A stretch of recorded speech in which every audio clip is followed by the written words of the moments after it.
Hello, Gemini Rising. I'm Britten LaRue, and this is Scopes Unshamed for July 2026. I'm the author of Living Astrology is my beautiful book. You can check out the link to get this one. This is such an asset to have on your shelf. I'm the creator of Emergence Astrology, so I'm the head of the Emergence Astrology School. Let's dive into July 2026. You may have heard through your studies of astrology, through the other astrologers that you follow, you may be very aware that July 2026 has very big astrology. Maybe you didn't know, and I'm going to give you what I want you to hear about July 2026. So it is a really powerful configuration that we're moving into. Um, it is going to be a time of really impactful collective shifts that we're also all having an experience of personally, internally. And this may show up as very visible things, or it may feel like a locking in to like place of your knowing that you've been already moving through a lot of big shift. We collectively already are moving through some big shifts. What I'm sensing is there's going to be a kind of understanding of how this is flowing through our lives in a way that like evolves our sense of what this change is, where we may be able to speak about it more clearly. Maybe we just are deeper, deeper, deeper into what's going on in us that's providing this change. It's ultimately very empowering. It's a very empowering bit of astrology. And what I'm sensing is that the most important thing that you can do is be available to receiving instructions. So what this means to me is being someone in this July who's available to listen to your life, who's available to listen to your heart, available to listen to the evidence of the things that are coming up, and is available to not see whatever comes up as astrology torturing you, as proof that you are stuck in past patterns, but actually seeing anything that comes up as an old pattern or like old wound, something that's like, there's that thing that I've struggled with. When it comes up, I want you to trust that it's showing up to be cleared. It's showing up because you're clearing it. You are really changing and you're allowing yourself to be liberated into very new patterns. You're allowing yourself to be liberated into new ways of being. You're allowing yourself to change in a kind of way that you maybe are not normally available to.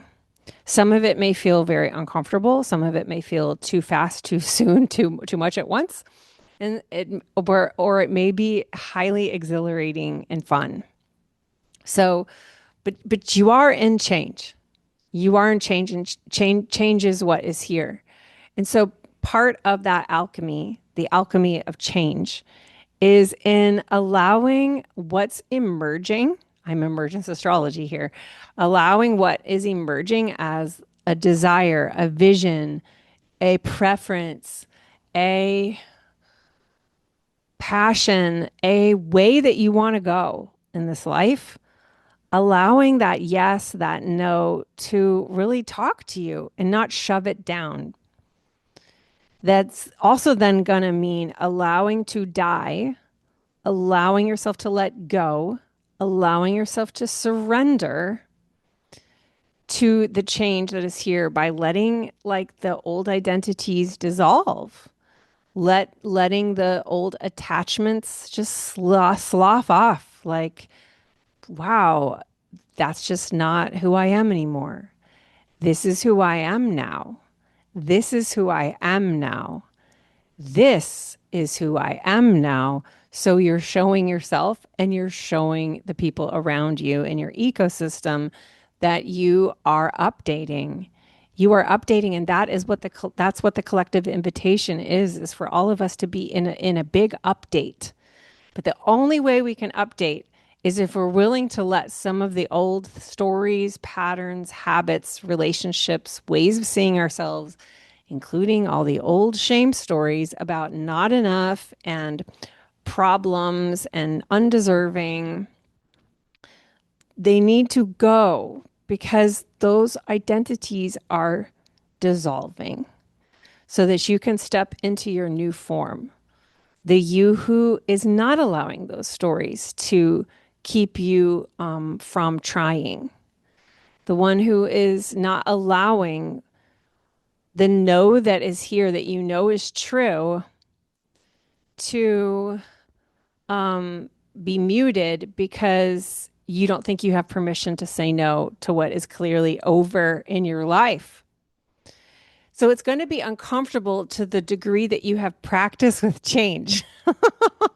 If you're somebody who's already been through like big spiritual awakenings, existential crises, like if you have already had a lot of practice at big change, then you're probably going to really enjoy this because you're going to enjoy feeling so supported by the cosmos in that process.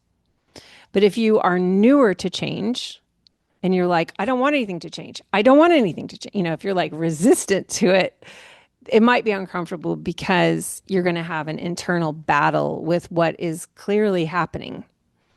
And I think what would be the most helpful is to trust yourself, to trust yourself, to trust the world, to trust the universe, to trust that this unfolding has intelligence and you're going to like where it's going. What's uncomfortable is the unknown. You know what is uncomfortable is the I've never lived like that before, though.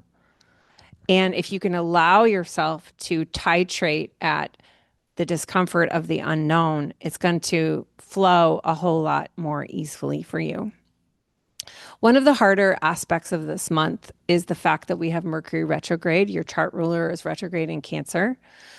So often when this is a transit, when we're going through Mercury retrograde in Cancer, what I found often comes up is where some of our communication patterns with the people in our life that got formed through like family dynamics and trying to stay safe with family and friends and community, trying to secure belonging with maybe people who are not super mature at holding direct and honest communication.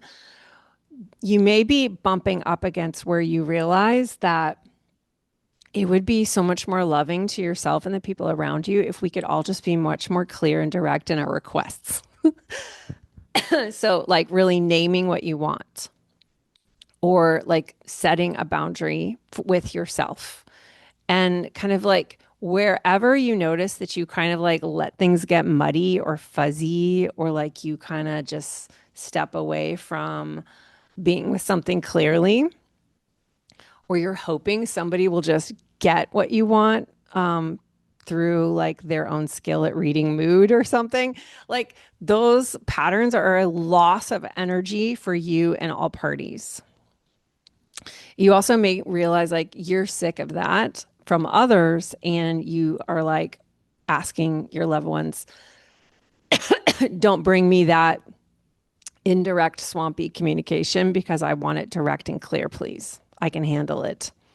Trust me that I am mature and grown up enough to handle your clear and direct communication and that I will celebrate your boundaries. So those might be some of the things that come up and they may bring up for you questions around your deservingness, like your worth, and that may feel a little tender, but it's really important that you're moving through that because this is all in the name of old patterns being dissolved. Excuse me, scratch in my throat. So I hope that that is helpful.